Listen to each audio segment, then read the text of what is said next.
Pastikan niat menuntut ilmu bersama. Nawaitu ta'alluma wa ta'lima wa tadhakkura wa tadhkira wal naf'a wal intifa' wal ifadata wal istifadah wal hatha ala tamassuki بكتاب الله العزيز وسنة رسوله صلى الله عليه وسلم والدعاء إلى الهدى والدلالة على الخير ابتغاء وجه الله ومرضاته وقربه وثوابه سبحانه وتعالى. اللهم ارزقنا يا ربي فهم النبيين وحفظ المرسلين وإلهام الملائكة المقربين في عافية يا أرحم الراحمين. اللهم إنا نسألك العلم اللدني والمشرب الصافي الهاني يا وهاب يا غني. بسم الله.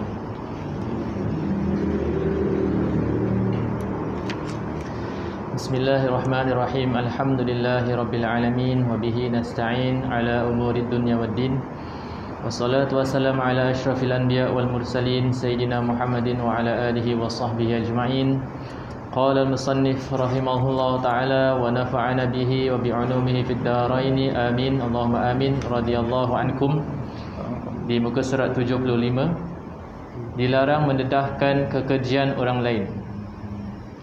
Ketahuilah bahawasanya tidak wajib anda mendedahkan keaiban seseorang, terutama sekali keaiban yang masih belum diketahui orang ramai. Kalaupun ianya benar, biarlah si pelaku itu mengingkari perbuatannya itu. Malah mendedahkan keaiban itu adalah dilarang.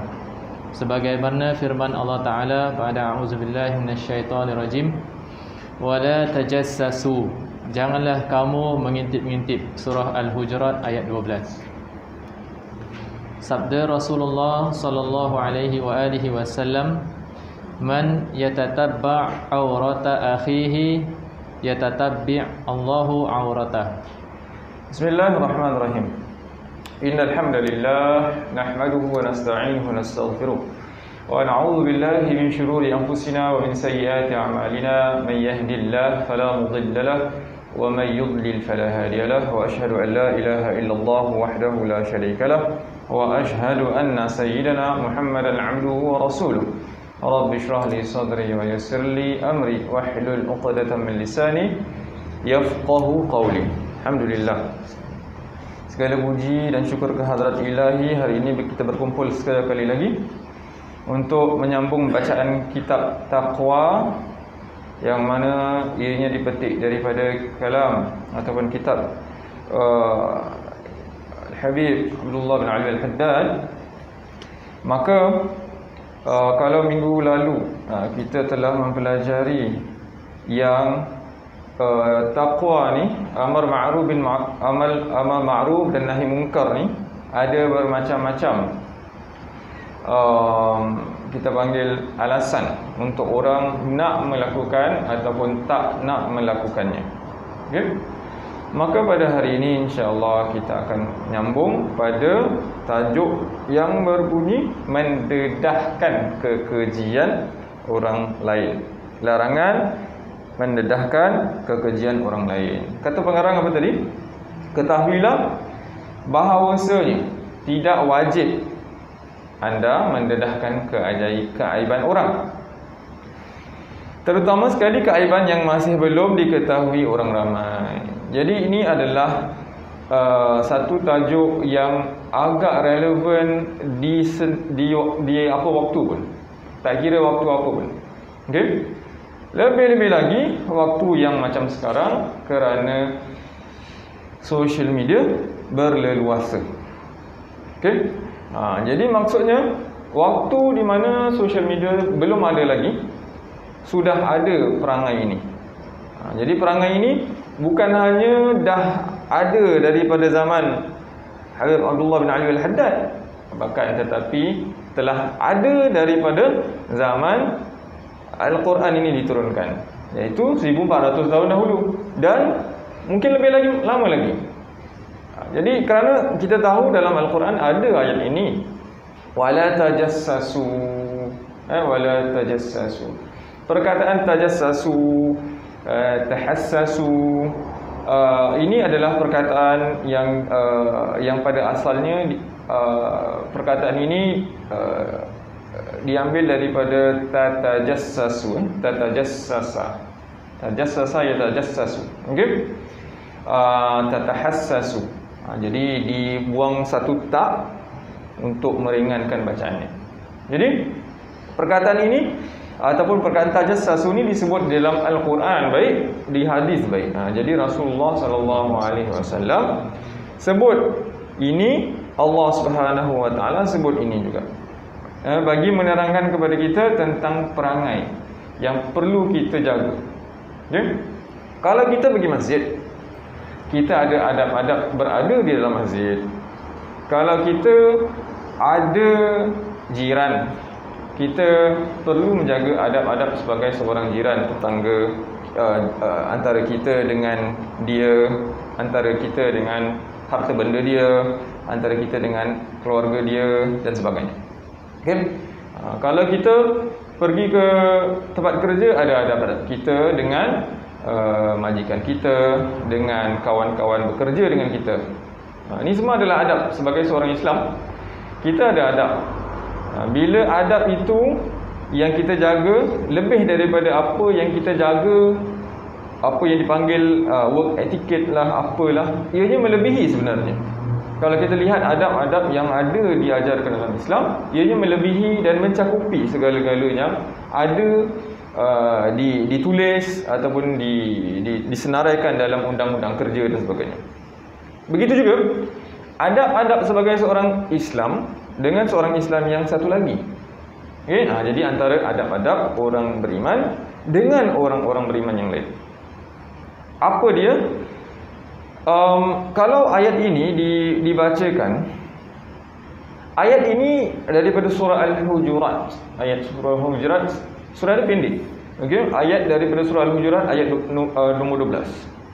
Wala tajassasu, dan ianya sebenarnya datang daripada ayat yang lebih panjang, di mana antara isi ayat itu ialah Allah Subhanahu wa taala berfirman, wahai orang-orang yang beriman, ya ayyuhallazina amanu ijtanibu katsiran minadh-dhann.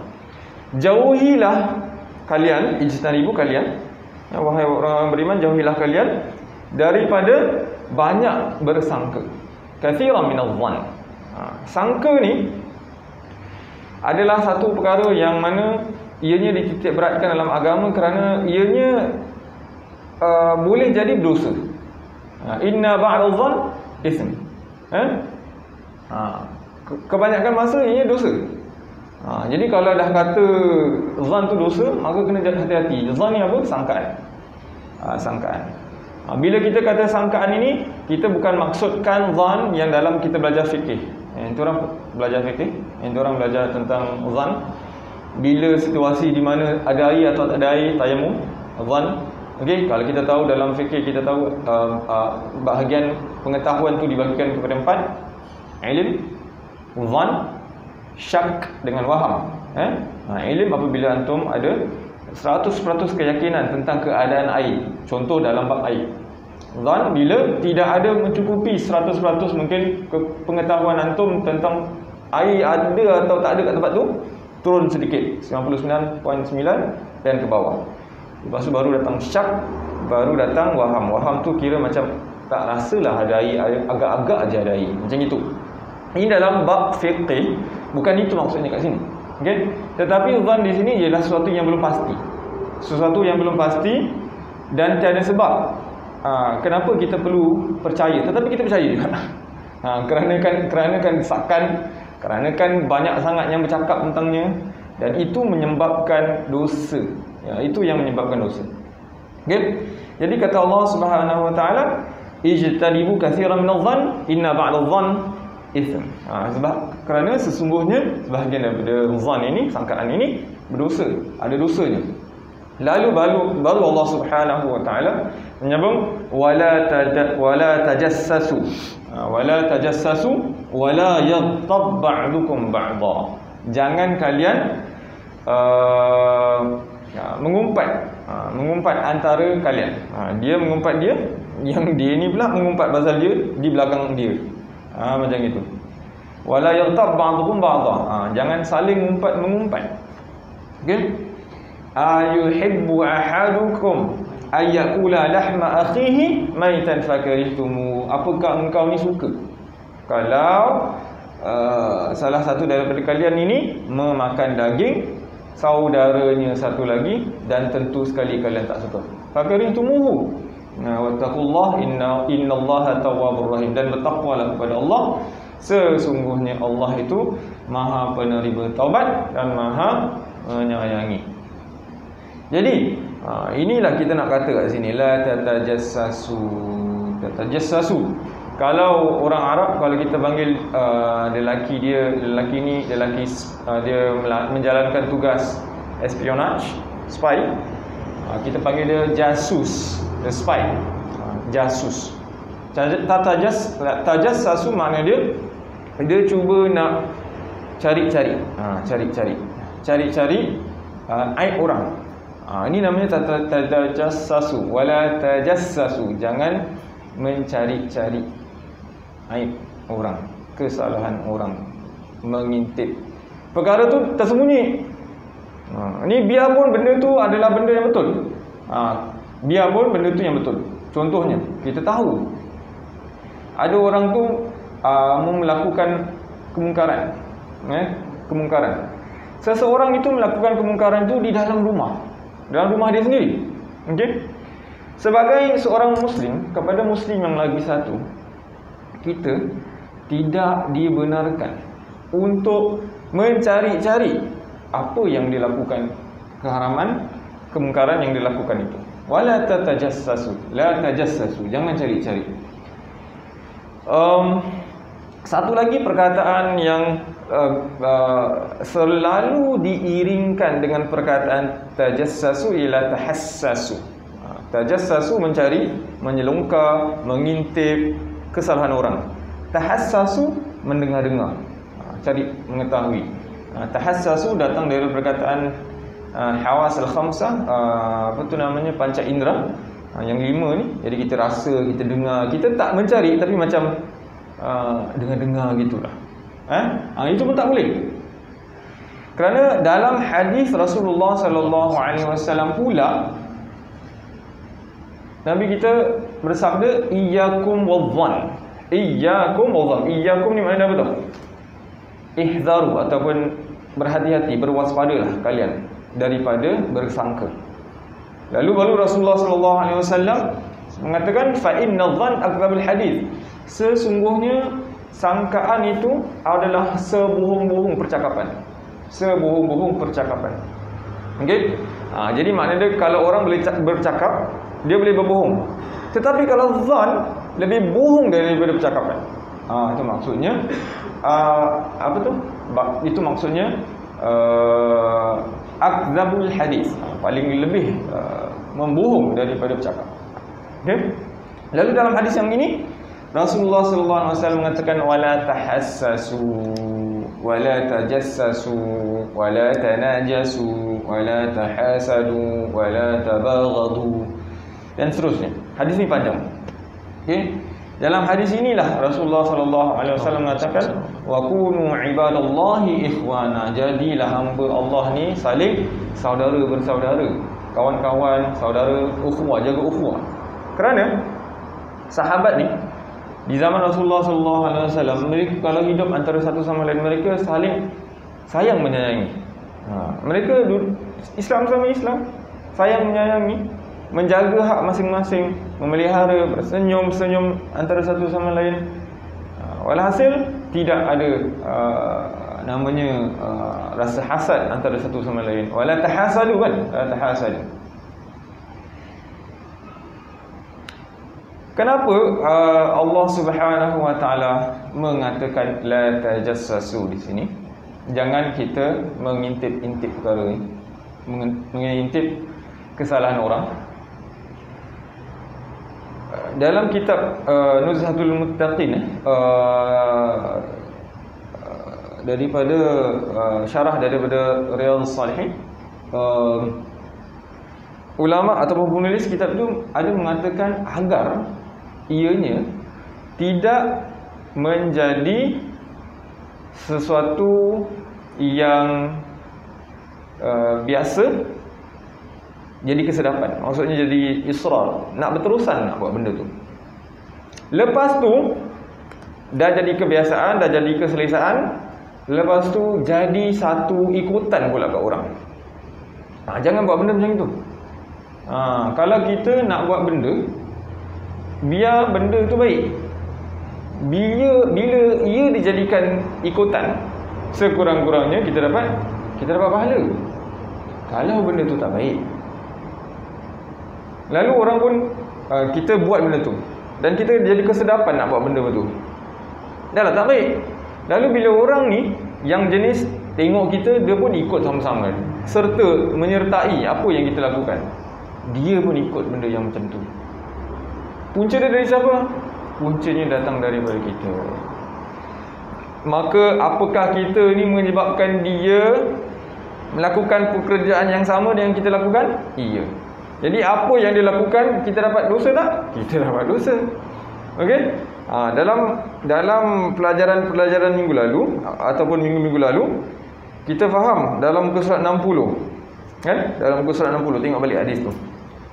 Man da'a ila huda kana lahu minal ajr mith ujuri man tabi'ah min ghairi an yanqusa min ujurihim syai'.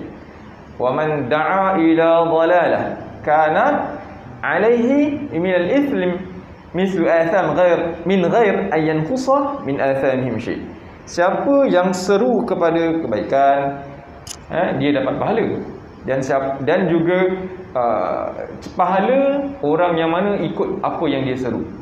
Barang siapa yang sebaliknya menyeru kepada kejahatan, keburukan, benda yang tak baik lah, bila ada orang ikut, dia dapat dia punya saham. Dia dapat saham dia. Maka inilah adab yang perlu kita jaga. La tajassasu, jangan intip-mengintip. Jangan intip-mengintip, kerana satu, kalau dah jadi sedap, kita akan terus buat. Kalau orang nampak kita buat, lalu orang tu tengok, orang ni buat, dia pun sertai, dia pun nak ikut, kita pun dapat bahagian dosa. Jadi ingat benda tu. Kalau kita tak nak dosa, maka kita jangan buat. Kalau kita tak nak orang buat kat kita, kita pun jangan buat kat orang. Ini adalah zaman di mana zaman social media yang kita sering sangat-sangat melakukannya, kan? Kita selalu stalk orang, cari apa dia buat, kan? Kita stalk dia punya Facebook lah, macam-macam. Kalau orang stalk dia punya apa, dia punya Instagram lah, LinkedIn lah, kan? Kalau nak buat kalau ada aja perkara yang viral, orang tangkap ke apa ke, kesalahan jalan raya ke apa ke, traffic offence, kalau nak cari siapa pemandu dia ni, kita cari sampai lubang cacing, siapa dia, betul? Orang-orang vigilante ni, mereka lakukan dia punya check, very thorough. Tak tahu macam mana dia buat, and dia punya apa, lubang sampai betul-betul tahu dia kerja kat mana, dia anak berapa, sekolah kat mana, apa dan sebagainya. Masya Allah. Jadi perkara itu sekarang dah jadi mudah. Dan kita pula mudah-mudah nak kasih kita punya informasi, kita jual informasi kita kat luar, senang. Jadi diorang pun dapat dengan senang. Tetapi di sini yang kita belajar ialah janganlah kamu mengintip-ngintip. Tak payah nak cari-cari. Kalau tahu je orang sampaikan kat kita, dah cukup. Jadikan kita ni sebagai show stopper. Kita stopkan benda tu kat situ. Lepas tu kita tak nak, kita decide lah, kita tak akan sampaikan kepada orang lain. Dah cukup kat situ je. Waman yatatabba' aurata akhi yatatabba' Allah auratah. Siapa yang mencari-cari ini nama mencari-cari. Man dalam hadis yang lain mengatakan man tatabba'a aurata akhihi muslim tatabba'a Allahu auratah. Barang siapa yang mencari-cari aib. Tatabba' ni makna cari-cari. Punya cari. Dia cari je aib ataupun kelemahan saudaranya yang muslim, maka Allah yang akan cari kelemahan dia nanti. Tatabba' Allah auratahu. Allah akan ikut tercari dia punya aurat, dia punya kelemahan, dia punya aib. Sambungan daripada hadis ni yang takut kita nak dengar. Apa dia? Waman tatabba' Allah auratahu, barang siapa yang mana Allah nak buka ataupun cari dia punya aib, yafdahullah, Allah akan memburukkan dia, walau fi jawfi rahlihi, walaupun dia berada di dalam rumah. Ini maknanya dia kalau Allah nak buat, Allah betul-betul buat. Kalau sampai Allah nak buat, Allah akan betul-betul buka aib kita. Kita minta Allah Subhanahu Wa Taala jauhkan daripada perkara ini. Kita kalau boleh, kita minta Allah Subhanahu Wa Taala tutup aurat kita, tutup kita punya keaiban, tutup keaiban kita. Rasulullah sallallahu alaihi wasallam sering membaca ini hadis, ini zikir, sering membaca zikir ini. Dan saya pasti antum juga ada amalkan wirdul latif, wirdul latif daripada Imam Haddad. Wiridnya berbunyi, Allahumma inni as'aluka al-afiyah fi dini wa dunyaya wa mali wa ahli. Allahumma astur aurati. Awak pernah dengar kan hadis ni? Allahumma astur aurati wa amin rawati. Allahumma fadni min baini yadayya wa min khalfi wa an yamini wa an shimali wa min fawqi wa a'udzu bika an ughtala min tahti. Ini adalah wirid di mana di dalamnya ada menyebutkan tentang Allahumma astur aurati. Ya Allah, ustur. Ustur ni maknanya dia tutup. Tutupkan auratku, kelemahanku, aibku. Jadi kita bila kita baca wirid-wirid seperti ini, kita dalam masa yang sama kita sebenarnya berdoa kepada Allah Subhanahu Wa Taala, kerana inti daripada wirid-wirid macam ni adalah doa sebenarnya. Kita minta Allah Subhanahu Wa Taala. Kerana Rasulullah sallallahu alaihi wasallam, hadis ini diriwayatkan oleh Ibn Umar. Hadis ini Rasulullah mengatakan Rasulullah sallallahu alaihi wasallam membaca wirid ini pada pagi dan petang. Pada pagi dan petang. Bacalah wirid-wirid seperti ini. Allahumma sur aurati wa amin rawati, dalam isi wirid latif. Wa man tatabba aurati akhihi tatabba Allah auratahu. Okey? Seterusnya. Bismillah. Ketika anda melihat seseorang tidak mematuhi perintah Allah Ta'ala atau melanggar hukumnya, apa yang diwajibkan ke atas anda hanyalah menyuruhnya berbuat baik dan mengingkari perkara-perkara maksiat. Fahamkanlah baik-baik kerana kami dapati ada banyak orang yang telah salah mengertikan perintah ini. Okey. Kata pengarang rahimahullah, ketika anda melihat seseorang tidak patuh perintah Allah Ta'ala. Ini maknanya bila anda melihat, bila anda melihat, bukan bila anda tak melihat, tapi anda mengorek dia punya cerita dengan usaha anda sendiri. Jadi fahamkan kat sini, ketika anda melihat, kerana dalam hadis yang kita dah belajar, man ra'a minkum munkaran falyughayyirhu biyadihi. Kan? Hadis yang kita dah belajar. Tak ingat muka surat mana? Siapa yang di antara kamu yang melihat kemungkaran, maka tukar, ubah dengan tangan, dengan kekuasaan, dengan effort, dengan apa yang boleh. Okey. Ni yang dimaksudkan oleh pengarang rahimahullah. Ketika anda melihat seseorang tidak mematuhi perintah Allah Ta'ala atau melanggar hukumnya, apa yang diwajibkan ke atasnya hanyalah menyuruh berbuat baik. Amal ma'ruf lah. Menyuruh. Amar tu mana suruh. Ma'ruf, buat baik. Baik. Dan mengingkari perkara maksiat. Dan nahi mungkar. Nahi makna dia melarang, mengingkari kemungkaran. Fahamkanlah, kata pengarang, fahamkanlah baik-baik, kerana kami dapati ada banyak orang yang telah salah ertikan perintah ini. Jadi salah erti itu maknanya apa? Apa yang disuruh tak buat, salah buat. Jadi itu makna salah ertikan perintah amar ma'ruf nahi mungkar ni. Kita tak nak. Sambung. Yang penting sekali, hendaklah anda jangan terus mempercayai atau menerima sesuatu berita yang disampaikan kepada anda, sama ada dari perbuatan manusia atau perkataannya yang tidak baik, melainkan anda melihat sendiri dengan mata kepala. Okey. Jadi jangan terus kita percaya. Kita sebagai seorang Islam ni, apabila kita dapat benda atau mengetahui tentang seseorang Islam lain melakukan perkara kemungkaran, maksiat dan sebagainya, kita jangan percaya. Kita mulai daripada hari ini, kita semaikan dalam diri kita. Sebab apa yang kita belajar dan kita baca, kita kena amalkan.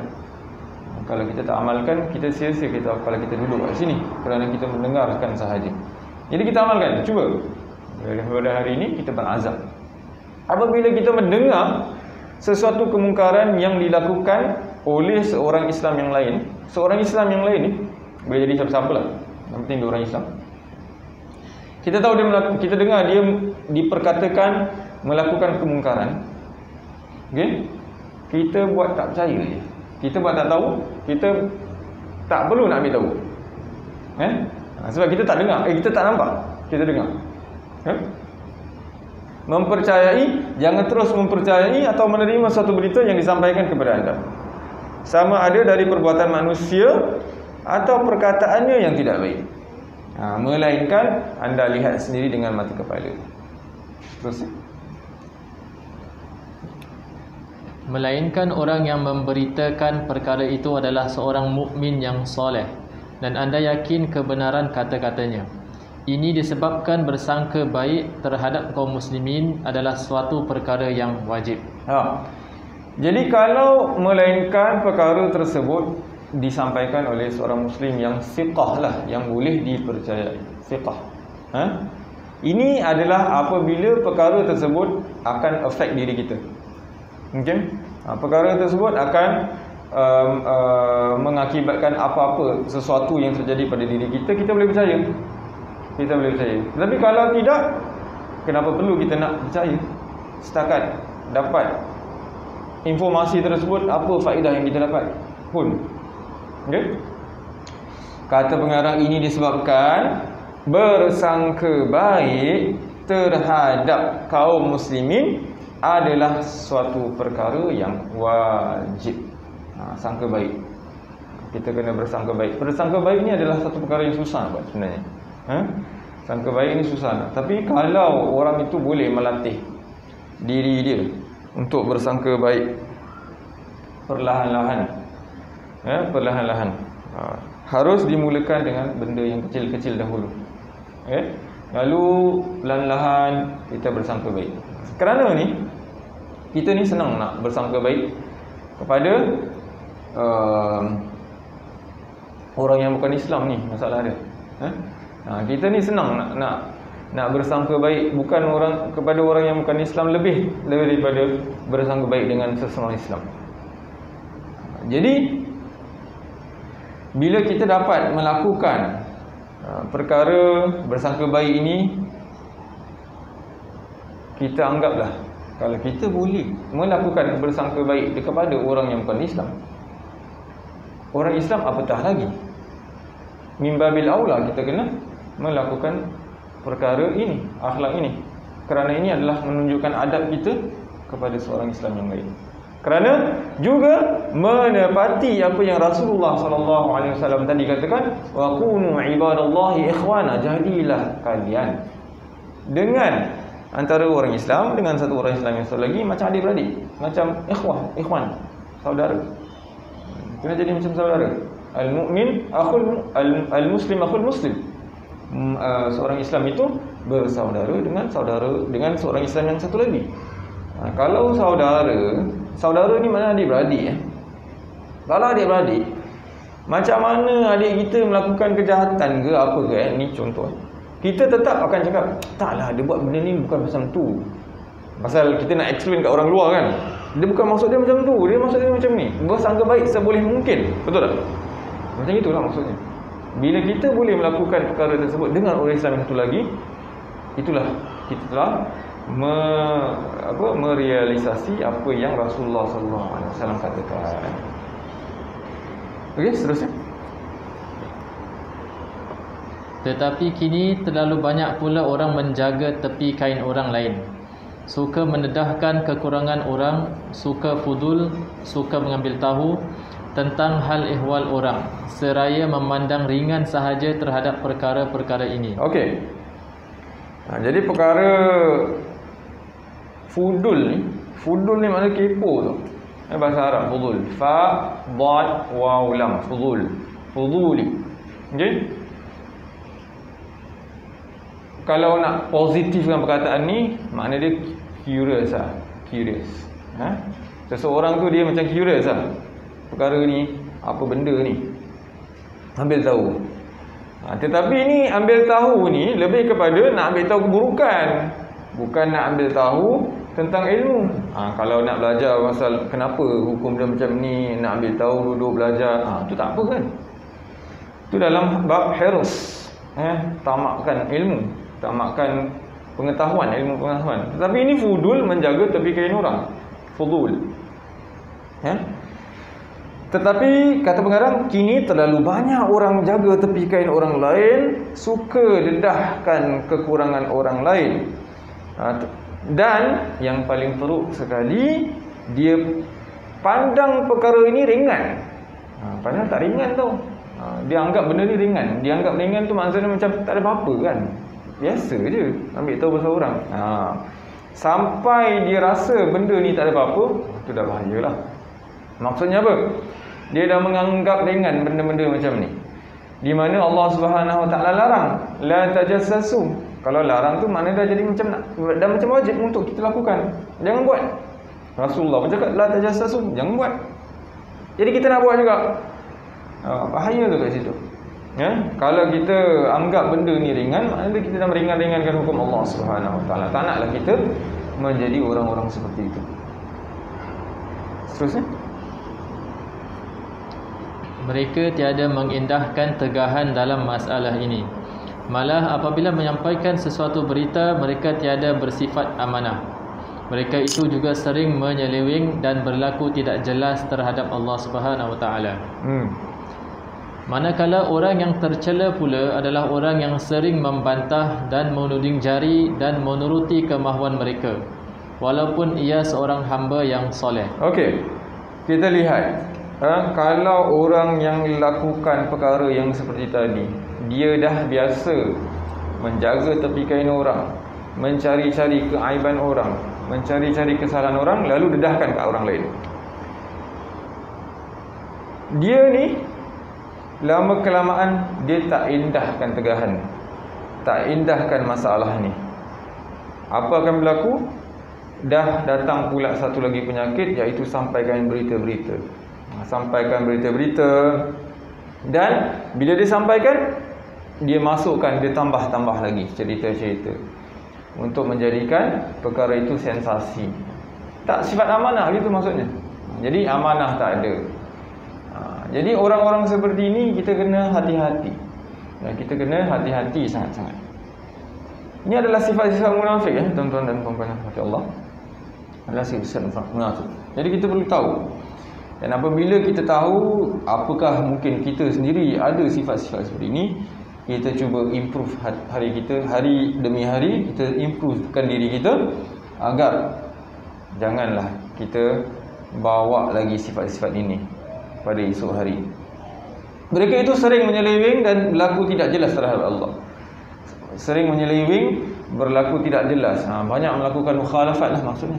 Banyak melakukan kesalahan-kesalahan apa yang Allah perintah dia tak buat. Mukhalafat gitu. Perkara-perkara yang melanggar perintah Allah. Manakala orang yang tercela pula ialah orang yang sering membantah dan menuding jari dan menurut kemahuan mereka, walaupun dia adalah seorang hamba yang soleh. Tuan-tuan, bila baca gini, kita tengok kita ke yang dimaksudkan kat sini. Orang tercela, kata Imam Haddad, orang yang sering membantah. Kalau disuruh ni dia buat bantah. Kan ada orang yang suka komplain. Komplain, tuding jari maknanya bukan salah dia, salah orang lain. Semua salah orang lain, bukan salah dia. Dan menurut kemahuan mereka, dia suka layankan dia punya nak. Apa yang dia nak je dia layan. Macam itu maksudnya. Walaupun dia adalah seorang hamba yang soleh. Jadi mungkin seseorang itu pergi ke masjid tak lepas 5 kali dalam satu hari dia pergi masjid, solat jemaah tak lepas. Puasa sunnahnya je Senin Khamis, hari putih dia buat, solat-solat sunnah yang lain dia buat, solat duha pun buat. Tapi suka komplain, suka membantah, suka tuding jari, suka ikutkan kemahuan. Apakah kita ni orang ni? Kita harus tengok balik.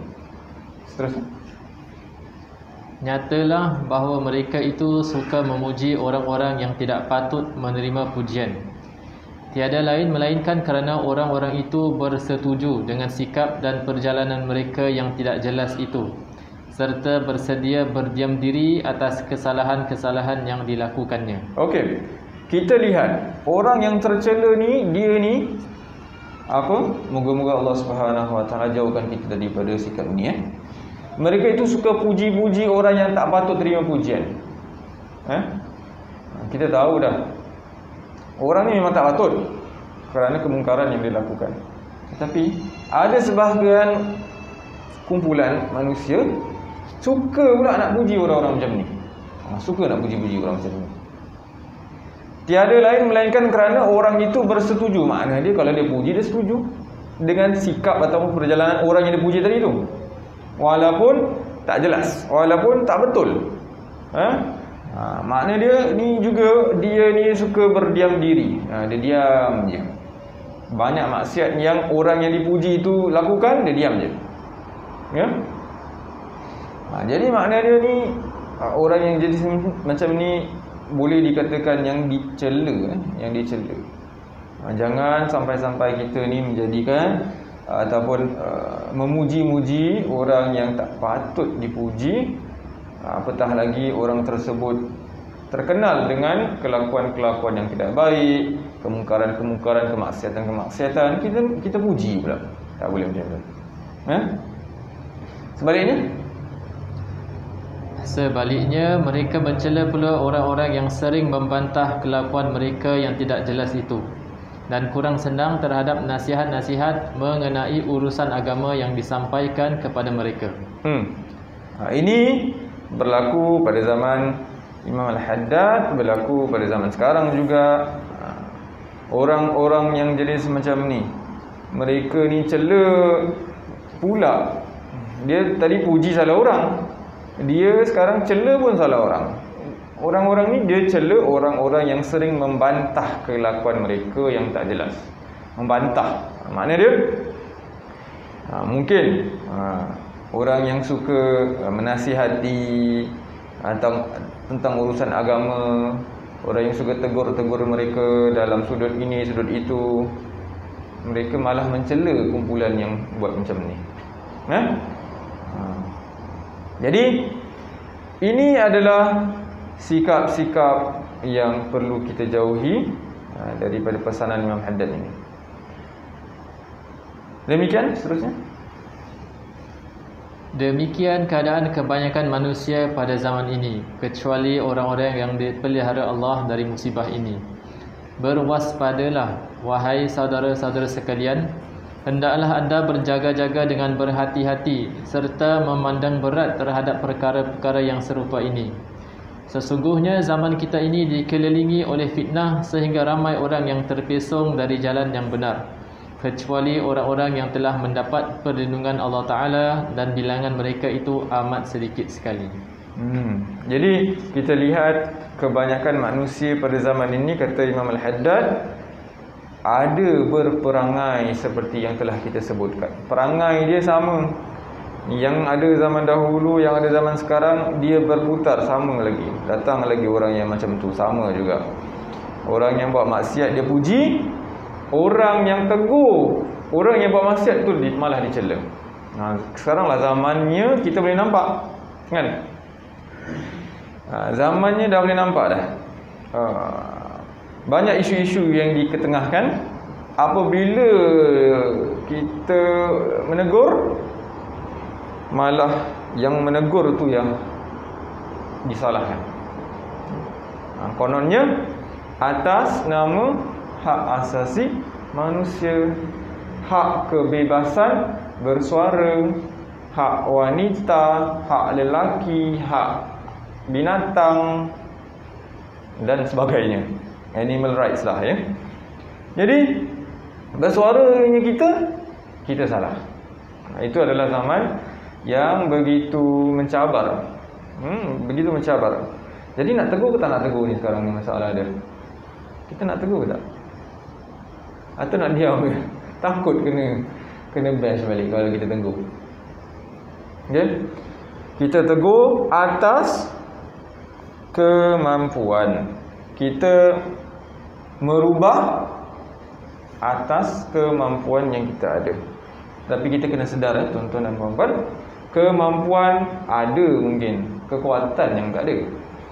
Kerana kita tahu dalam hadis yang sama, wazalika adhaful iman. Kalau kita sampai dapat nak merubah itu hanya dengan hati sahaja, maknanya kita betul-betul mengingkari perbuatan orang yang buat maksiat itu tanpa menjalankan tangan, effort, tanpa menjalankan percakapan lidah, maka itu adalah yang selemah-lemah iman.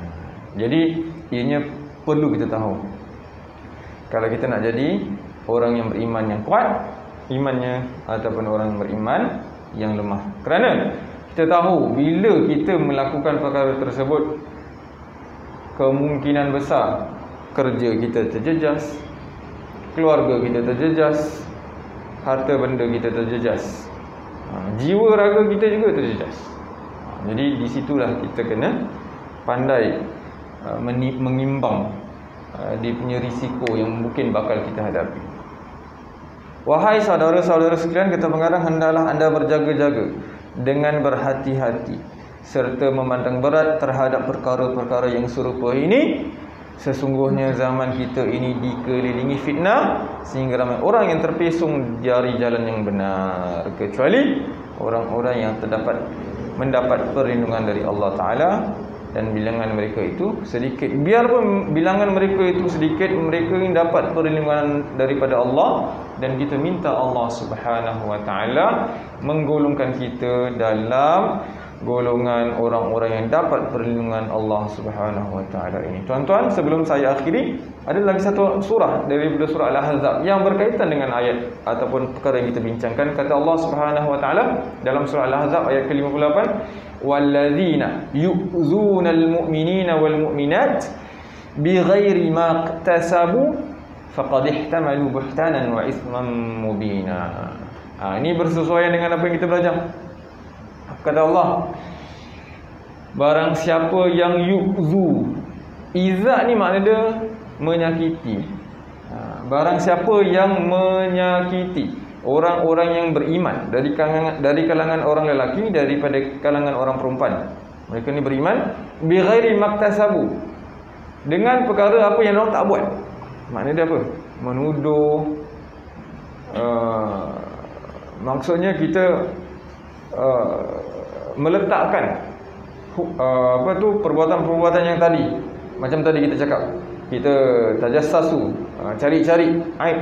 Bila dah cari-cari aib tu, ada kala mungkin kita salah, lalu kita dah letakkan kat diri orang beriman. Jangan buat benda tu.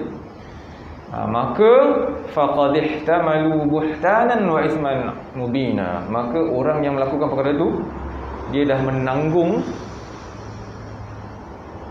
kebohongan dan juga dosa yang jelas. Dosa dan kebohongan jelas itu dia tanggung besar akibat daripada perbuatannya itu. Jadi janganlah kita sebagai seorang Islam buat benda-benda yang macam tadi itu. Jangan kita sampaikan, jangan kita korek-korek benda yang walaupun betul, biar dia je yang cakap. Kalau dia nak cakap, kalau dia tak nak cakap, biarkan saja, kan? Dan kita stopkan berita-berita seperti itu.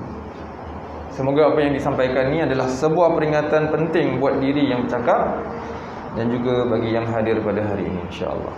Mari kita baca doa penutup. Ada tak doa penutup?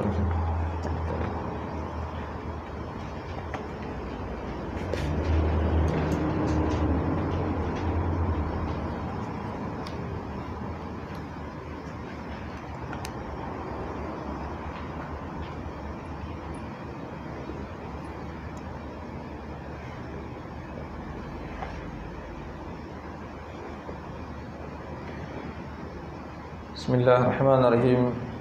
Ya Rabbana a'tarafna bi annana iqtarafna wa annana asrafna ala ladha ashrafna fatub alayna tawba taghsil likulli hawba wastur lana al-awrati wa amin ar-rawati waghfir liwalidina rabbi wa mawludina والأهل والإخوان وسائر الخلان وكل ذي محبة أو جيرة أو صحبة والمسلمين أجمع آمين ربي فاسمع فضلا وجودا منا لا باكتساب منا بالمصطفى الرسول نحظى بكل سول صلى وسلم ربي عليه عند حبه وآله والصحبه عداد طش الصحب والحمد للإله في البدء والتناهي. أقول قولي هذا وأستغفر الله العظيم لي ولكم. السلام عليكم ورحمة الله وبركاته والعفو منكم.